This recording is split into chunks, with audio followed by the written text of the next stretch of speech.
افغانستان، پاکستان اور UNHCR والے ہم کوشش کر رہے ہیں، ایک ہم نے پلان بنایا ہوا ہے، وہ منصوبہ ہے کہ جلد سے جلد افغانوں کو واپس کیسے بھیجا جائے۔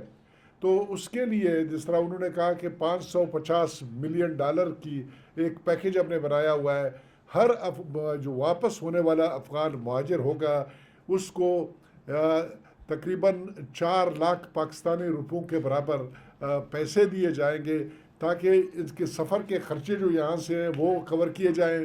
اور وہاں پر اپنے لیے اگر وہ پلاٹوں میں یا دیہات میں مکان بنانا چاہتے ہیں تو 1-2 کمرے بھی بنا سکیں، اور لاکھ کے قریب $1000 ان کے پاس بچ جائے گا، اس سے کوئی اپنا چھوٹا موٹا کاروبار کر سکے۔ 3-4 مہینے کے اندر اندر جتنے بھی ان رجسٹرڈ افغان مہاجرین ہیں ان کی رجسٹریشن کی جائے گی، تو جب ایک سائز ہو تو لوگ آئیں اور اپنے آپ کو رجسٹر کریں، کوئی آدمی پیچھے نہ رہے۔ رجسٹر کرنے کا مقصد یہ نہیں ہے کہ ان کو نکالا جائے گا، نکالا اس کو جائے گا،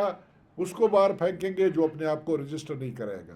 جو آدمی رجسٹر ہو جائیں گے ان کے لیے حفاظت ہوگا، افغانی ڈاکومنٹ ان کو ملیں گے، ان کو پاسپورٹ ملیں گے، ان کو جس قسم کے ڈاکومنٹ حکومت افغانستان فیصلہ کرے گا ان کو ملے گا۔